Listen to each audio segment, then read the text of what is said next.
प्रिय दर्शकों, नमस्कार। एक बार फिर से उपस्थित हूं आप सबके सामने विश्लेषण जन्म कुंडली का इस कार्यक्रम के अंतर्गत। आज जो आपके सामने कुंडली लेकर के आया हूं, ये कुंडली आई है मेरे पास बंगलोर से। शुरू करते हैं आज का कार्यक्रम।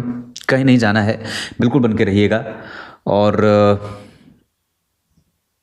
कुंडली अध्ययन इस वजह से आवश्यक है जीवन में, क्योंकि मैंने ये बात हर बार कही है और हर बार के कुंडली विश्लेषण में ये बात कहता हूं कि आप तब तक अपने अंदर छिपी हुई शक्तियों को नहीं पहचान पाएंगे जब तक आप अपने जन्म के समय पे परमात्मा के स्वरूप जो ग्रह होते हैं उनकी शक्तियों को नहीं पहचान पाएंगे।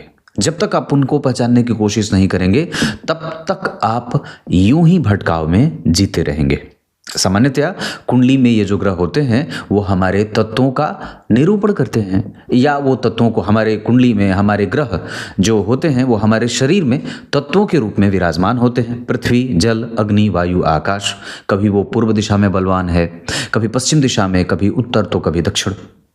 कौन सी दिशा धन कमाने के लिए अच्छी है, स्वास्थ्य कमजोर रहता है तो क्यों रहता है, ऐसी तमाम प्रकार के जो प्रश्न बनते हैं जीवन में, उसका उत्तर आपके जीवन में अगर कोई भी एक प्रश्न बने जो विज्ञान से संबंधित नहीं हो, विज्ञान से भी संबंधित हो, जैसे आपको बुखार क्यों लगता है, हर बार मैं सामान्य एक प्रश्न पूछता हूं तो आप कहेंगे कि मौसम का बदलाव। लेकिन ये मौसम हर बार आपके घर वालों को क्यों परेशान नहीं करता है, आपको ही क्यों परेशान करता है? विवाह में विलंब क्यों है, संतान को लेकर के चिंतित क्यों है, भाग्य को लेकर के क्यों चिंतित होते हैं? नौकरी बहुत अच्छी पढ़ाई करने के बाद भी मन मुताबिक नहीं मिली है, प्रमोशन अभी तक नहीं हुआ है, धन बचता क्यों नहीं है? इस तरीके का उत्तर आपको कौन सी मशीन दे सकती है? विज्ञान के द्वारा विकसित ऐसी कौन सी मशीन है जो आपके इस तमाम प्रकार के ऐसे प्रश्नों का उत्तर दे सकती है?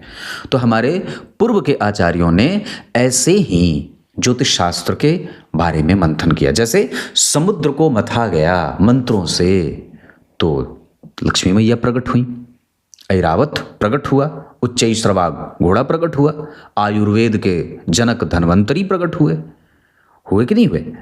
तो अगर जब तक आप इस ग्रह को जो आपकी कुंडली में उपस्थित हैं, जब तक आप इनको मथेंगे नहीं मंत्रों से, ऐसा नहीं कि कागज हुआ उसको फाड़ दिया मत दिया, नहीं, मंत्रों के माध्यम से जब तक आप इस कुंडली का डिकोडेशन नहीं करेंगे तब तक इसकी मलाई आपको नहीं मिलेगी, अमृत नहीं मिलेगा, विष पहले ही आता रहेगा और जीवन भर इस बात की चिंता करता रहेगा कि मुझे विष कब समाप्त मिलेगा और कब मुझे अमृत पान करना है।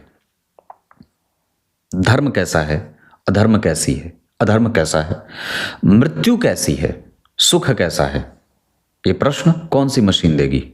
तो इस हिसाब से आपको ये बात समझनी होगी और इस वजह से ही हमें कुंडली का अध्ययन आवश्यक होता है। सबसे पहले इनकी कुंडली के पंचांग से आपका परिचय करा देता हूं। ये इसलिए आवश्यक होता है क्योंकि कुंडली की ये धुरी है। जिस तरीके से रथ के पहिए में धुरी बनी होती है जो रथ को आगे बढ़ाने में मदद करती है और बहुत बहुत ज़्यादा महत्वपूर्ण है वो हिस्सा। इसी वजह से जन्म कुंडली में जितने भी ग्रह होते हैं वो इस बात पे उनका फल कथन निर्भर करता है कि पंचांग उनको कौन सा मिला है, मतलब तिथि, वार, नक्षत्र, योग और करण कैसे बने हैं। तो प्रारंभ में आषाढ़ माह में जातक का जन्म हुआ है, जुलाई का महीना है ना, तो इस हिसाब से दाम्पत्य अच्छा होता है। जुलाई के महीने के जातक जो होते हैं वो क्रिएटिव मानसिकता वाले होते हैं और उसमें भी अच्छी बात यह होती है कि इनके पास समझने की बड़ी अच्छी शक्ति होती है, कृतज्ञ होते हैं। आषाढ़ माह में जन्मे लोग उत्पादक शक्ति बड़ी अच्छी होती है, मतलब पुत्र संतान, पुत्री संतति के मालिक होते हैं। कामोत्तेजक भावनाएं भी कई बार माथे पे सवार। उसके बाद बड़ों का सम्मान कैसे करना है इन्हें बहुत अच्छे से तरीके से आता है। जीवों के प्रति दया का भाव इनके अंदर लगातार हिलोरे मारता रहता है। इनकी वाक्पटुता, चतुर वाणी इतनी अच्छी कि कोई भी मोहित हो जाए और तर्क शक्ति बड़ी ही अद्भुत, कला को समझने की पारखी दृष्टि, सत्य बोलने का प्रभाव, वाक्पटुता, कड़वा बोल देना, अपने नियम का पक्का, समझौता न करना, व्यवहार कुशल उतना नहीं पर सामान्यतया कि काम चल जाए। उसके बाद किसी दूसरे के नियम के पीछे बिल्कुल ना भागना, अपना स्वतंत्र विचार रखना और अपना स्वतंत्र नियम बनाना, किसी भी स्थिति के तह तक जाकर समझना। ज्योतिष, हस्तरेखा, विज्ञान, दर्शन, कला और खादान के बीच में रह कर के बहुत मतलब जो जैसे कि एकदम कला को पहचान लेना, डायरेक्शन व्यक्ति का बहुत अच्छा है। मतलब वो किसी को डायरेक्ट कर सकता है, खुद किसी के अंडर में काम ना करे, स्वतंत्र व्यवसाय का प्रेमी, ये सब इसके प्रभाव हैं। दक्षिणायन में जितने भी पापग्रह होते हैं जैसे शनि, मंगल, राहु, केतु, ये सब बलवान हो जाते हैं और इनके बलवान होने के कारण कई बार जीवन का संघर्ष बढ़ता है। या ये कह सकते हैं कि व्यक्ति को अब अपने आप को प्रूफ करना पड़ेगा कि हाँ, आपकी परिस्थिति आपके सामने है, आप खुद को तैयार करिए। शुक्ल पक्ष में जन्मे हैं तो संतति में थोड़ी बहुत दिक्कत यहाँ होती है, और दिन में जन्मे हैं तो शुक्ल पक्ष में दिन का जन्म सामान्यतया ठीक माना जाता है। कृष्ण पक्ष के रात्रि का जन्म ठीक नहीं माना जाता। कृष्ण पक्ष के दिन का जन्म और शुक्ल पक्ष की रात्रि का जन्म शुभ फल देने वाला होता है। लेकिन अच्छी बात क्या है कि चंद्रमा शुक्ल पक्ष के एकादशी तिथि को जन्मे हैं। इस वजह से व्यक्ति की कुंडली का धन, वैभव, संसाधन, साधन, मन, बुद्धि, चित्त, व्यवस्था और निर्णय लेने की क्षमता, ये सब बहुत ही व्यवस्थित और सजग है। शुक्रवार को जन्मे हैं, वार के अधिपति धन भाव के स्वामी होने के साथ साथ नवम भाव के स्वामी होते हैं। इस कुंडली के प्रधान कारक ग्रह होंगे। द्वितीय भाव के स्वामी होकर के 12वें भाव में बैठने से व्यक्ति को धन बचाने में थोड़ी दिक्कत होगी, और द्वितीय भाव में मंगल कभी भी अच्छा परिणाम नहीं करते, और इस कुंडली के लिए मंगल मारक भी होते हैं। अष्टमेश होकर के अष्टम को देख रहे हैं। अष्टम भाव में शनि बैठ गए नीच के, जिनका नीच भंग मंगल की दृष्टि के कारण हो रहा है। वस्तुतः यहाँ शनि और मंगल दोनों एक दूसरे की सुरक्षा कर रहे हैं, मात्र सुरक्षा, पर संघर्ष भी देंगे क्योंकि अष्टम भाव पे शनि मंगल का प्रभाव हो गया और केतु इस भाव से केंद्र में आ गए, तो आपको मंगल प्रबल मारक हो जाएंगे। क्योंकि शास्त्रकार लिखते हैं सप्तमम मारक स्थानम तस्मातु प्रबलम धर्म। सप्तम स्थान मारक होता है, उससे भी ज्यादा मारक द्वितीय भाव होता है। द्वितीय भाव से शनि, मंगल, राहु, केतु का संबंध बन रहा है क्योंकि द्वितीय भाव पे शनि की दृष्टि है, मंगल बैठे हैं, राहु और केतु उस भाव से केंद्र में बैठे हैं। तो इस कारण से इस कुंडली में शनि देव अष्टम भाव में बैठे हैं और मंगल को देख रहे हैं, यहाँ पे ये दोनों ग्रह मारक हो जाएंगे। दूसरा कि शुक्रवार को जन्मे हैं और शुक्र 12वें भाव में बैठे हैं, नीचा विलासी, इस कारण से, और उनके ठीक पीछे सूर्य, बुध, राहु, तो जब कभी भी व्यक्ति व्यय करने चलेगा तो उसके पास थोड़ा बहुत तर्क भी होगा। मतलब वो सामान्यतया किसी भी विषय वस्तु को जल्दी पसंद नहीं करेगा, उसके पीछे एक बहुत लॉजिकल वो बात करने वाला होगा, तर्क उसकी बड़ी ऊंचे लेवल की है, और वो 60 वर्ष की अवस्था की लगभग अवस्था रखने वाला होता है। जैसे आप इसको ऐसे समझा दूं कि व्यक्ति है भले ही 20-25 साल का, 25-26 साल का, 27 साल का, जितनी भी अवस्था हो, उसके पास उम्र का अनुभव बहुत ज़्यादा रहेगा। मतलब वो 60 से 70 वर्षों के व्यक्ति के बराबर का अनुभव रखने वाला होता है। इससे भी ज़्यादा कि इस कुंडली का लग्न बल 10 अंश का लग्न बना है, इसे व्यवस्थित कहेंगे। युवावस्था का लग्न है, यहाँ मंगल का प्रभाव होगा। हस्त नक्षत्र के पहले चरण का लग्न बीतेगा ये, तो मंगल का प्रभाव हो जाएगा। इस वजह से हस्त नक्षत्र यानी कि चंद्रमा, मंगल यानी कि इस कुंडली के नक्षत्र के स्वामी, तो चंद्रमा और मंगल की परस्पर मैत्री होती है। बैठे भी दोनों लगभग आसपास ही हैं, पर सामान्यतः चंद्रमा नीच के हैं, जिनका नीच भंग नहीं हुआ है। और वृश्चिक राशि के कारण व्यक्ति अपनी गलती बार बार करता रहता है, वो बार बार एक ही गलती करता रहता है। कई बार ऐसा भी होगा, और जैसे बिच्छू बार बार डंक मारती है और दुष्कर्म करता है, पाप करता है, छिप करके पाप करता है, ऐसी चीजें भी देखने को मिल रही हैं। तो कहने का अर्थ इतना सारा है। अनुराधा नक्षत्र गुलाब की जड़ अपने गले में धारण करना चाहिए, और अपने गले में सदैव अगर हो सके तो पुष्पों की माला भी धारण कर सकते हैं। किसी से मिले तो उसे पुष्प की माला से उसका स्वागत करें। अपने घर को सुवासित करें पुष्प की मालाओं से। यज्ञ, दान, पूजा पाठ, मंत्र जप, होम, ये सब करना चाहिए। तिल का हवन होता रहे, घी का हवन होता रहे, गुरु मंत्र का हवन होता रहे, गुरु मंत्र की दीक्षा लेकर के उसका जप करते रहें। ऐसा करने से व्यक्ति के अनुराधा नक्षत्र के दोष समाप्त हो जाते हैं। आगे बढ़ के बात करूंगा। शुक्ल योग वणिजकरण, मन करे तो व्यापार भी कर सकते हैं। ब्राह्मण वर्ण और देवगण ये दाम्पत्य को बहुत ऊंची स्थिति में लेके जाते हैं। ब्राह्मण वर्ण के कारण व्यक्ति में सात्विकता रहती है, धर्मज्ञ होता है, पुरोधा होता है, ग्रंथों का अध्ययन करने वाला होता है, बेहतरीन मानसिकता का एक स्पष्ट वाणी के साथ अपनी बात को रखने वाला मनीषी होता है। देवगण के कारण यहाँ पे व्यक्ति का दाम्पत्य, संतान, संतति भाग्यशाली हो, संतति के आने से भाग्य का बल बढ़े, ऐसी सारी चीज़ें कुंडली में दिखाई दे रही हैं जो पंचांग आपका बन रहा है। इस कुंडली में सबसे अच्छी जो बात होगी पंचांग में, उसमें चंद्रमा अच्छे हैं और दूसरे नंबर पे देवगण और ब्राह्मण वर्ण आ रहा है। ये इस कुंडली की सबसे अच्छी बात है। दूसरा कि इस कुंडली के जो स्वामी बनते हैं, वार के अधिपति, वो 12वें भाव में बैठे हैं और उन पे गुरु की दृष्टि है, तो कहीं ना कहीं वो थोड़ा बहुत एक्सपीरियंस भी दे जाते हैं। पर उस अनुभव का आप लाभ अपने जीवन में कितनी बार ले जाते हैं या ले पाते हैं, ये थोड़ा चिंतन का विषय होगा, आपको इस पे विचार करना ही होगा। आइए अब आगे कुंडली के इस विषय पे चर्चा करेंगे कि कुंडली में कौन से ग्रह कहाँ के स्वामी हैं और कहाँ बैठे हैं। अब आगे बढ़ते हैं। सबसे पहले बात करते हैं जन्म कुंडली में ग्रह के जो राजा हैं वो हैं सूर्य, और इनकी कुंडली में सूर्य बैठे हैं एकादशवें भाव में बुध के साथ जो लग्नेश है, और सूर्य स्वतः 12वें भाव के स्वामी कन्या लग्न की कुंडली के लिए होते हैं। 12वें भाव के स्वामी का संबंध जन्म कुंडली के लग्नेश और दशमेश से हो रहा है राहु के संग। तो 12वें भाव में जन्म कुंडली के भाग्येश बैठ गए, 12वें भाव और लग्न भाव के स्वामी एकादशवें भाव में, ये अपने आप में महान राजयोग बन जाएगा जो व्यक्ति को तार्किक सूक्ष्म अन्वेषण करने वाला, चरित्रवान और ज्ञानी बनाएगा। साथ ही साथ अपनी दशा काल में थोड़े बहुत व्यय के परिणाम भी देने वाले बन सकते हैं।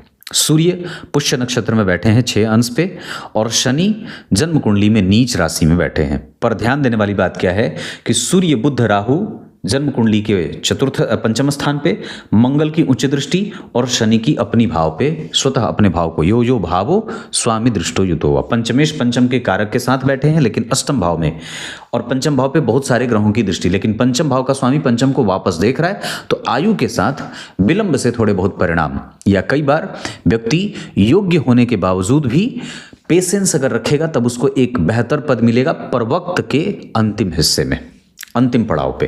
तो यह ऐसा इस वजह से होता है क्योंकि पंचम भाव जन्म कुंडली में अष्टम भाव में जा रहा है और केंद्र बिल्कुल ही खाली है। कुंडली की समस्या में एक प्रधान बात जो इस कुंडली को कभी परेशान करेगी या कर रही है, या जो भी आपके दिमाग में प्रश्न बन रहे हैं, जो भी आपको ऐसा लगता है कि मैंने अभी तक उतना नहीं पाया जितना मुझे पाना चाहिए था या जितनी मैंने कोशिश की है, एकमात्र कारण, और वो ये है कि केंद्र खाली है। बस इस कुंडली की सारी समस्याएं आप एक तरफ रख दीजिए, और कुंडली की सारी समस्याओं का एक तरफ रखना और एक तरफ की केंद्र का खाली होना, ये अपने आप में एक महान ही कष्ट का विषय हो जाता है। नवमांश चक्र में यहाँ के अष्टम भाव के स्वामी यहाँ के लग्नेश बन रहे हैं। ये तो गनीमत है कि मंगल उच्च के बैठे हैं, और बुध और शनि, जैसे यहाँ पे शनि उच्च के हैं, बुध मित्र के साथ बैठे हैं, यहाँ पे पंचम भाव स्वग्रही है, यहाँ गुरु बहुत बढ़िया है, तो नवमांश चक्र बहुत अच्छा बनेगा। इसका अर्थ होगा कि वैवाहिक सुख, वैवाहिक जीवन और संबंध बहुत अच्छा है। संतान, दाम्पत्य, विवाह का सुख, पति के साथ एक अच्छा कम्युनिकेशन, एक अच्छा दर्शन, विवाह को बचाने की पूरी एक अच्छी जो नेचर की बात हो रही है, ये सब यहाँ पे नवमांश चक्र में देखने को मिल रहा है। पर प्रोफेशनली अगर बात करते हैं तो व्यक्ति काम में ही डूबा हुआ है और काम करके अपने जीवन को आगे बढ़ाना चाहता है, वो कभी किसी के ऊपर आश्रित नहीं रहना चाहता है। ऐसा क्यों? क्योंकि बुध एकादशवें भाव में और एकादशवें भाव के अधिपति के साथ ही बुध बैठे हैं। तो व्यक्ति अपने जीवन में लाभ को लेकर के और एक क्षमता को लेकर के कि मेरे पास इतनी क्षमता होनी चाहिए या मैं क्षमता से युक्त हूँ, इसमें हमेशा ही उसका दिमाग चलता रहता है। एकादशवें भाव से बुध का संबंध हर जगह है, इस वजह से व्यक्ति अगर पेशेंस रखता है तो निश्चित रूप से उसकी सफलता उसको प्राप्त हो जाएगी। दूसरा, 12वें भाव में गुरु, अपने जन्म स्थान से थोड़ा दूर जाइए क्योंकि यहाँ भी 12वें भाव के अधिपति के साथ राहु और लग्नेश 12वें भाव के स्वामी के साथ बैठे हैं, इस वजह से भी व्यक्ति को दूर जाने का इशारा करते हैं। चंद्रमा राहु के साथ बैठे, यहाँ 12वें भाव का संबंध धन से हो गया, यहाँ धन का संबंध 12वें भाव से हो गया। यहाँ 12वें भाव के स्वामी जो गुरु हैं वो जन्म कुंडली में जहाँ बैठे हैं केतु के संपर्क में यहाँ भी है, राहु के संपर्क में यहाँ भी है। इस वजह से व्यक्ति उस अवस्था को प्राप्त करने में जहां उसे परम सुख की प्राप्ति होती है, शांति मिलती है, निश्चिंतता मिलती है, उस अवस्था को प्राप्त करने के लिए व्यक्ति अनुभवों से गुजरेगा, उसे अनुभव की प्राप्ति होगी तब धन मिलेगा। मतलब धन कमाने में अनुभव मिलेगा, आसानी से धन आप नहीं कमा सकते, या कई बार आपको थोड़ा चलना पड़ेगा, दौड़ना पड़ेगा, भागना पड़ेगा, एनर्जी लगानी पड़ेगी, तब जाकर के इस कुंडली का धन आएगा। तो ये सूर्य हैं। पंचम भाव पे सूर्य, शनि और मंगल की दृष्टि कहीं ना कहीं यश, मान, पद, प्रतिष्ठा के प्रति व्यक्ति की लोलुपता बढ़ाते हैं, लालच बढ़ाते हैं। पर इसके साथ साथ ग्रह का केंद्र खाली होना, कुंडली का केंद्र खाली होना, लग्न कुंडली के अष्टमेश का नवमांश कुंडली का लग्नेश होना, ये कुंडली की चुनौतियों को दर्शा रहे हैं। चंद्रमा इस कुंडली के सूर्य लग्न के बाद, सूर्य लग्न के बाद अगर द्वितीय भाव के साथ साथ नवम भाव के स्वामी शुक्र की बात करते हैं तो वो शुक्र 12वें भाव में बैठे हैं, जो अपने भाव से 4 घर आगे और अपने भाव से 11 घर आगे।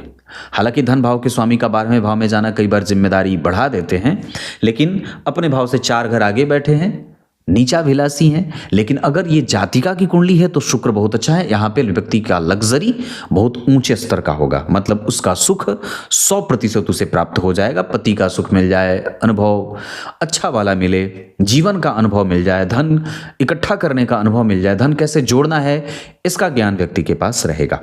तो शुक्र यहाँ में बैठे हैं 10 अंश के मघा नक्षत्र में, तो एक्सपीरियंस तो देंगे ही। उसके बाद तीसरे और अष्टम भाव के स्वामी होते हैं मंगल देव, जो तुला राशि में बैठे हैं। अगर वो शनि और गुरु से दृष्ट नहीं होते तो मंगल इस कुंडली में सबसे खराब ग्रह बच जाते। फिर भी थोड़े बहुत तो बन ही रहे हैं। कन्या लग्न की कुंडली के लिए मंगल अच्छे होते नहीं हैं। तुला राशि में बैठे हैं तो विचारों में कई बार उग्रता बढ़ जाती है, वाणी कई बार कठोर हो जाती है, जिद्दपन का सवाल आ जाता है, अपनी बात पे अडिग हो जाना, ढीठ मानसिकता का, ऐसा ये सब स्वभाव, क्योंकि द्वितीय भाव कहीं ना कहीं नेचर को भी दर्शाता है। इस वजह से जब वहाँ पे मंगल और शनि और गुरु आदि ग्रहों का प्रभाव आएगा तो व्यक्ति का नेचर ऐसा थोड़ा रूड, कठोर, जिद्दी, अपने सिद्धांतों पे पालन करना, दूसरों के सिद्धांतों पे विश्वास न करना, या थोड़ा वामपंथी विचारों से प्रभावित हो जाना, ऐसा भी हो सकता है। आधुनिक विचारों से प्रभावित होकर के तर्क वितर्क करना, ऐसी चीजें, मतलब अपनी परंपरा, अपनी जो संस्कृति है उस पर थोड़ा कम विश्वास कर लेना, ऐसा भी होता है। हालांकि अष्टम भाव में जो शनि का संबंध है गुरु का, वो एक तरफ ये भी दर्शा रहा है कि व्यक्ति को अपने धर्मशास्त्रों में रुचि रहेगी, न्याय करेगा, पर न्याय ही करेगा, ये भी अच्छी बात है। पर सामान्यतः हम उसको और भी ज़्यादा बिना प्रश्न किए अपने जीवन में उतार सकते हैं और उसके पीछे अपने तर्क को न डाल करके उसके प्रति श्रद्धा का भाव रख करके उसे 100% स्वीकार कर सकते हैं। तो ये आपकी कुंडली के मंगल हैं, दूसरे भाव में बैठे हैं, गुरु के संपर्क में हैं, गुरु से दृष्ट हैं, शनि मंगल का संबंध आमने सामने है। यहाँ पे शनि और मंगल का संबंध लगभग जन्म कुंडली के चतुर्थ भाव से बन रहा है। तो जब कभी भी शनि मंगल राहु केतु एक्टिव होंगे तो कलह बढ़ाएंगे, मतभेद बढ़ेगा, स्वास्थ्य से संबंधित समस्या बढ़ेगी और चिंताओं को देने वाले होंगे। उस दौरान हमें अपने गृह क्लेश को बचाने की पूरी आवश्यकता होगी और करना भी होगा। उसके बाद चतुर्थ भाव के साथ साथ सप्तम भाव के स्वामी होते हैं देवगुरु बृहस्पति। अष्टम भाव में 0 अंश के अश्विनी नक्षत्र में बैठे हैं। यहाँ पे सप्तमेश और पंचमेश या चतुर्थेश का अष्टम भाव में जाना, कई बार सास ससुर, अपने से बड़े जो लोग हैं उनके प्रति अनादर का भाव, या कुहू योग में कई बार माता पिता से मतभेद हो जाए, या मेहनत ज़्यादा करनी पड़े, माता को लंबी बीमारी, स्वास्थ्य की चिंताएं, या इस तरीके की समस्या देखने को मिलती है। मतलब गुरु की दशा में हमें अपने मानसिक क्लेश को शांत करना होगा। मन के अंदर बहुत सारे जो झंझावात बनेंगे, जो प्रश्न बनेंगे, उनको ठीक करने की कोशिश करनी होगी। घर को किस तरीके से शांत किया जाए, अपनी भूमिका घर की शांति में किस तरीके से और ज़्यादा डाली जाए या सिद्ध की जाए, इन सभी चीज़ों पे फोकस गुरु की दशा में करनी होगी। मतलब हमें एक अच्छा वातावरण तैयार करने का दबाव गुरु की दशा में रहेगा और वो हमें 100% करना होगा। लगभग अगर ध्यान दे देंगे तो आप सफल भी हो जाएंगे, पर थोड़ा कठिन होगा। उसके बाद गुरु की बात करते हैं तो 9 अंश के बैठे हैं अश्विनी नक्षत्र के। ये धर्म, पूजा पाठ आदि में रुचि पैदा करते हैं। ज्योतिष शास्त्र, रेखा, ऑकल्ट साइंस जिसे आज आपको लोग बोलते हैं, वो भी ठीक ठाक है इस कुंडली में। उसके बाद पंचम के साथ साथ छठवें भाव के स्वामी होते हैं शनिदेव, विपरीत राजयोग बना रहे हैं। और इस कुंडली में इस वजह से कई बार दोस्तों के साथ, मित्रों के साथ, कलीग के साथ, जो नौकर चाकर हैं उनके साथ कई बार मतभेद बढ़ेगा। मित्र के दुश्मन, मित्र के शत्रु, घर का शत्रु है आपका मित्र हो गया, घर का मित्र है आपका शत्रु हो गया। इस तरीके के विचार जन्म कुंडली में दिखाई दे रहे हैं।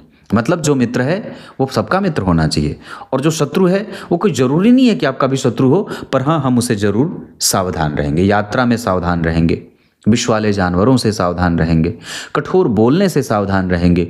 बहुत ज़्यादा कठोर, जिद्दी, कड़वा, कटकटा करके बोल देना, इन सभी चीज़ों से हमारा व्यवहार समाज में खराब हो सकता है। तो ये शनिदेव बता रहे हैं। या दूसरा कि कई बार हमारे जीवन में पेट से संबंधित पित्त और कफ से परेशान हम हो सकते हैं। पित्त बढ़ जाए और कफ की समस्या जिसके कारण सर्दी खांसी जुकाम वगैरह थोड़ा बहुत होता रहे। मौसम बदलेगा तो स्वास्थ्य खराब हो जाए, तो हमें अपने इम्यून पे काम करने की भी आवश्यकता होगी। और वो कब होगा? जब कभी भी शनि की दशा एक्टिव हो। केतु पंचम भाव में बैठे हैं तो व्यक्ति पूर्व काल में दानी था, इस बार भी दान करना है और जितना ज़्यादा हो सके अपने विवेक को जागृत करके रखना है। अल्टीमेट हम बहुत ज़्यादा सुखी होना चाहते हैं तो दूसरों के काम में अड़ंगा नहीं डालेंगे और जितना ज़्यादा हो सकता है अनुभव से युक्त होकर के बात करेंगे। तो ये आपकी जन्म कुंडली के पंचम और छठवें भाव की कहानी हो गई। अब आगे बात करते हैं। सप्तम स्थान पे बात हो गई थी गुरु के बारे में, जो अष्टम भाव में है और नवांश चक्र में ये शत्रु की राशि में है, पर इस भाव का स्वामी इनसे दृष्ट है। इस वजह से विवाह को बचाने में गुरु मदद करेंगे। अष्टम भाव में गुरु के साथ शनि बैठे हैं तो शनि का बल स्वतः बढ़ेगा, इस वजह से आयु बढ़ेगी और अपनी दशा काल में शनि रुके हुए कई बार काम आपके सफल भी कराएंगे या कई बार कानूनी पचड़ों से आपको बाहर निकालने में उनकी मदद मिलेगी। करियर को बूस्टअप मिलेगा। नवम भाव के बारे में चर्चा हमारी हो गई है, दशम भाव के बारे में चर्चा हो गई है। बाकी बचे एकादशवें भाव के स्वामी का अपने भाव से 5 घर आगे जाना, राहु से प्रभावित होना और गुरु से षडाष्टक योग में जाना, शनि के साथ षडाष्टक योग में जाना। तो गुरु के साथ षडाष्टक योग में जाना व्यक्ति को रोगी बना देता है, जबकि शनि के साथ षडाष्टक योग में जाना व्यक्ति को तार्किक और सूक्ष्म दृष्टिकोण वाला बना देता है। यहाँ व्यक्ति अपने सिद्धांतों का पालन करने वाला और न्यायप्रिय होगा। चंद्रमा से तीसरे घर के जो केतु बैठे हैं वो व्यक्ति को धार्मिक बनाएंगे और शुद्धता से अपनी बात को रखने वाला बना देंगे। चंद्रमा से छठवें घर के जो शनि है वो व्यक्ति को, मैंने बताया, सूक्ष्म और तार्किक। चंद्रमा से छठवें घर के गुरु व्यक्ति को जिद्दी और हठी बनाने के साथ साथ जीवन में कंपटीशन लाने का काम करे। इसका अर्थ है कि हो सकता है कि चंद्रमा में जब कभी गुरु का अंतर प्रत्यंतर आएगा तो हो सकता है कि जीवन में थोड़ा संघर्ष बढ़े। चंद्रमा से नवम भाव के सूर्य बहुत विलक्षण, मजबूत, श्रेष्ठ, इतना बढ़िया कि इसके बहुत सारे परिणाम आपको मिल जाएंगे। उसके बाद जरा विचार करिए तो चंद्रमा से नवम घर के बुध निर्णय लेने की क्षमता विकसित करेंगे। चंद्रमा से नवम घर के राहु व्यक्ति को यात्रा कराएंगे। चंद्रमा से 10 घर आगे शुक्रदेव दाम्पत्य को एक अच्छा नेचर देंगे और चंद्रमा से 12वें घर के मंगल व्ययशीलता देंगे। व्यक्ति के जीवन में व्यय रहता है। कारोबार पे विचार करते हैं। लग्न के अधिपति का दशम स्थान में जाना वर्क हलिक बनाता है। एकादशवें भाव का बुध बहुत संतुलित परिणाम। शनि और शुक्र का बैठना, यहाँ व्यक्ति अगर मन चाहे तो व्यापार भी कर सकता है या कई बार अपने पैतृक कारोबार को आगे बढ़ा सकता है। मतलब ग्रास्प कैपेसिटी इतनी अधिक और अच्छी कि व्यक्ति बहुत ज़्यादा दिन तक बेरोजगार रहने पे विवश हो जाएगा या परेशान हो जाएगा। इस वजह से वो तुरंत ही काम करना चाहता है या स्वावलंबी है, इसको आप ऐसे कहो। वो बहुत ज़्यादा दिन तक बेरोजगार नहीं बैठ सकता। स्वतंत्र। राहु और चंद्रमा धन कमाने में जुगत लगाना, मेहनत करना और कई बार परिणाम थोड़ा कम प्राप्त करना। तो ऐसी ये शिकायत इस कुंडली में राहु चंद्रमा के कारण और यहाँ मंगल के कारण दिखाई दे रही है, शनि मंगल के कारण यहाँ पे भी। मंगल का सप्तम भाव में बैठना बहुत अच्छी बात होगी। यहाँ व्यक्ति अगर चाहे तो अपने पिता के कारोबार या ससुर सास के कारोबार को भी आगे बढ़ा सकता है। व्यक्तित्व ठीक है, वाणी पे संयम बरतने की आवश्यकता। विचारों को नेगेटिव और उत्तेजित होने से बचाना है। अगर हो सके तो बजरंग बली की पूजा करनी चाहिए। पराक्रम हमारा 100% अच्छा है, पर हम कम्युनिकेशन को और भी ज़्यादा बेटर कर सकते हैं। इसके साथ साथ हमारी मानसिक शांति बहुत अच्छी तो नहीं है, पर हम उस पर काम करें। योगा, प्राणायाम और मीठी चीज़ों का दान, गाय की सेवा और कभी कभी स्नान के जल में पीला सरसों, काला तिल, गुड़, हल्दी, थोड़ा दूध, कभी दही, कभी शहद, कभी घी मिला करके तब स्नान किया। सादे जल से स्नान करने से ज़्यादा अच्छा है कि इन सभी चीज़ों से स्नान किया जाए। भगवान को बेलोपत्र अर्पित करें, अक्षत अर्पित करें शिव जी को। हम अपने ज्ञान, विद्या, बुद्धि, विवेक और परिणाम से कभी कभी संकुचित होंगे या कभी कभी परेशान होंगे और ये कुंडली की प्रवृत्ति है। इसको ठीक करने के लिए ही मैंने बजरंगबली की पूजा बताई है। नौकरी और व्यापार में ज़्यादा अच्छा है कि व्यक्ति व्यापार करे। नौकरी ठीक है, व्यापार नुकसान के साथ चलेगा। सबसे ज़्यादा अच्छी बात है कि आप नौकरी करें। कंसंट्रेशन 100% अच्छा है। आप अपने जीवन में न्याय करेंगे। समाज का जो सबसे निचला तबका है आप उसकी मदद करना चाहते हैं और समदर्शिता का भाव आपके अंदर है। ये सब आपके शक्ति बल हैं। उसके बाद धर्म की वृद्धि हो जाएगी तो कोई हानि नहीं होगी। जीवन यही है और इसमें ही आपको चाहे जैसे जी रहे हैं तमाम प्रकार के संघर्षों के साथ दान भी करना है, पूजा भी करनी है, पाठ भी करना है, यज्ञ भी करना है, हवन भी करना है दूसरों से अच्छी मैत्री भी करनी है, सबको प्रेम भी देना है, सबसे प्राप्त भी करना है, मन के अनुकूल जीना भी है और दिमाग पे, दिल को हावी नहीं होने देना है। हृदय की बात करनी है, पर सामान्यतः हमारा नुकसान नहीं हो। हम अपनी सुरक्षा का विशेष इंतजाम करेंगे। किसी भी व्यक्ति पे हम 100% विश्वास नहीं करेंगे। हम कन्या लग्न पे हैं, हमारे ऊपर जल्दी ही चीज़ें हावी होती हैं, फिल्में असर करती हैं, मैत्री असर करती है, वाणी असर करती है, हैंगओवर, हम जल्दी, ऐसा सब कुछ हो जाता है। हम इन सभी चीज़ों पे फोकस करेंगे। बहुत जल्दी हम किसी से कनेक्ट करते हैं और उससे बाहर निकलना हमारे लिए बड़ा मुश्किल हो जाता है। ये भी बड़ी समस्या है। तो इन सभी चीज़ों पे फोकस करना है। आपका जीवन चाहे जैसा भी है, उदार इतना बना दीजिए कि पहाड़ों के जैसा, काटता रहे पर बोले कुछ नहीं, और क्षमाशीलता इतनी कि धरती जैसी। अपनी गलती को स्वीकार करना इतना कि समुद्र में नहरें, समुद्र में नदियां जिस तरीके से समाहित हो जाती हैं, वो सबका कचरा उठा करके बैठा हुआ है पर बोलता कुछ नहीं, अपनी सीमाएं नहीं तोड़ता। तो ऐसे इस तरीके का अपने अंदर भाव रखना होगा। सबकी सेवा, सबके प्रति एक अच्छा भाव विकसित करना है। आप कन्या लग्न के हैं और ये बहुत अच्छी बात है। आपके पास आत्मविश्वास है, आपके पास दूसरों को समझने की शक्ति है, आपका तर्क अच्छा है, आपकी कैपेसिटी अच्छी है, आपकी कन्विंसिंग कैपेसिटी अच्छी है। तो इन सभी चीज़ों के बल पे हम जीवन को आगे बढ़ाएंगे। उसके बाद हमें प्राप्त होंगी चीज़ें। सूर्य और बुध हमारे सहयोगी बन रहे हैं। शुक्र 12वें हैं। अगर ये जातिका की कुंडली है तो बहुत अच्छी बात है। पुरुषों की कुंडली में थोड़े कमजोर हो जाते हैं। हालांकि फिर भी अगर स्त्री की कुंडली में शुक्र विषम संख्या की राशि में बैठे हैं तो ये बहुत अच्छी बात है। ये अपने आप में बहुत उत्तम बात हो जाती है। मारक शनि मंगल राहु केतु, शुक्र मारक नहीं होंगे, पर हाँ सामान्यतः भाग्य का सुख तो जरूर मिलेगा। इस कुंडली में आपको ऐसा कौन सा ग्रह बन रहा है जो आपको सब कुछ देने की क्षमता रख रहा है? तो आपकी कुंडली के सूर्य और बुध बन रहे हैं। सहायता में सबसे ज्यादा जो प्रबल अगर कोई सहायक ग्रह बन रहा है तो वो चंद्रमा बन रहे हैं। संघर्ष थोड़े से केंद्र के खाली होने के कारण आपके जीवन का संघर्ष बढ़ जाता है।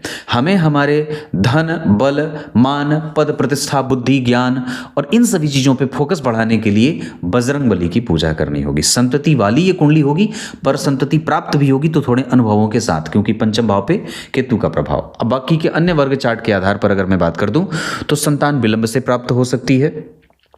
संतति में सहायता करेंगे, शनि की दशा सहायता करेगी और मंगल की दशा सहायता करेगी, गुरु और चंद्रमा की दशा सहायता करेगी संतान के मामले में।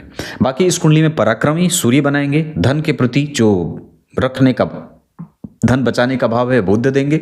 व्यय शुक्र करा रहे हैं, अनुभव केतु दे रहे हैं, कम्युनिकेशन चंद्रमा बढ़ा रहे हैं। शनि और मंगल अपनी दशा काल में स्वास्थ्य की चिंताएं दे सकते हैं। बाकी इस कुंडली में अगर मैं बात कर दूं तो स्वास्थ्य हमें परेशान इतनी मैंने बता दी है। फिर भी हमें हार्मोन को थोड़ा बहुत ठीक रखना होगा। पित्त और कफ हमारा परेशान कर सकता है, हमें उसका ध्यान रखना होगा। थोड़ा बहुत एक्सरसाइज भी आप कर सकते हैं। सूर्य, शनि, चंद्रमा और बुध अपनी दशा काल में शांति देंगे मानसिक, जबकि राहु, केतु, गुरु, शुक्र और मंगल मेहनत कराने में विश्वास करेंगे और उस समय इरिटेशन थोड़ा बढ़ेगा। क्लियर है? नक्षत्र के आधार पे अगर मैं बात कर दूं तो आपकी कुंडली में आपको अनुराधा नक्षत्र में दान करना चाहिए। पुष्य, अश्विनी, श्रवण, पुनर्वसु, स्वाति और उत्तरा फाल्गुनी ये नक्षत्र दान करने के लिए या किसी भी कार्य को करने के लिए उत्तम रहेंगे। मैत्री, मकर और वृष वालों से शत्रुता ना करें। मिथुन, वृश्चिक और मीन वालों से। धन कमाने के लिए आपकी कुंडली जा सकती है पश्चिम और उत्तर दिशा की तरफ। भवन जिसमें आप निवास कर सकते हैं वो रहेगा पूरब और उत्तर। इसके साथ साथ इतनी सारी चीजें हैं। और ग्रह बल के आधार पर बात करता हूं तो राहु और केतु की दशा 100% अच्छी भी जाएगी। राहु आपकी कुंडली में वैसे एकादशवें भाव में बैठे हैं, कोई खराब नहीं बैठे हैं। एकादशवें भाव के राहु बहुत उत्तम परिणाम देते हैं। मंगल तुला राशि के उतने अच्छे नहीं होते, ये कई बार संशयों में व्यक्ति को रखने का काम कर देते हैं, निर्णय लेने में व्यक्ति को दिक्कत होती है। नियमित दिनचर्या का पालन, सूर्य को अर्घ, मांसाहार का परित्याग, रविवार को नमक का सेवन बिल्कुल बंद करें और रविवार को शहद का दान करें। हो सके तो रविवार को पीले पुष्प की माला सूर्य नारायण को अर्पित करें। घी का दीपक उन्हें दिखाया जा सकता है। थोड़ी देर धूप में बैठने की कोशिश करें। इसके साथ साथ अगर हो सके तो मंगल बहुत बढ़िया है। उसके बाद गुरु और शुक्र भी आपकी कुंडली में लगभग 50% का अच्छा परिणाम दे रहे हैं। इतनी सारी चीजें कुछ इसी तरीके से आज के इस कुंडली विश्लेषण के कार्यक्रम का समापन करते हैं। केतु आपकी कुंडली में धर्म के प्रति रुचि देंगे, वैज्ञानिकता बढ़ाएंगे। साथ ही साथ उस केतु की महादशा में मंगल का अंतर, उस केतु की महादशा में राहु का अंतर और उस केतु की महादशा में शनि का अंतर कष्ट देने वाला होगा। जबकि उसके बाद अगर मैं शुक्र की दशा की बात करूंगा तो शुक्र की महादशा में शुक्र का अंतर 2036 से लेकर 2036 के दिसंबर से 40 के अप्रैल तक की जो दशा होगी वो न्यूट्रल होगी। जबकि उसी शुक्र की महादशा में राहु और गुरु और शनि और चंद्रमा धन लाभ देने वाले होंगे। जबकि उसी शुक्र की दशा में बुध कभी कभी कष्ट देंगे और इतनी सारी चीजें। उसके बाद 2055-56 के बाद जब सूर्य की दशा आएगी उस समय आपकी कुंडली में सूर्य आपकी इच्छाओं की पूर्ति और किसी दूसरे के ऊपर आश्रित रहने को विवश करेंगे। वहां उस समय हड्डियां और पेट, दांत और नेत्रों की समस्या कई बार आपको परेशान करेगी। क्लियर है? कुछ इसी तरीके से आज के इस कार्यक्रम का समापन करते हैं। कैसा लगा कुंडली विश्लेषण जरूर बताइएगा। तब तक के लिए बहुत बहुत नमस्कार।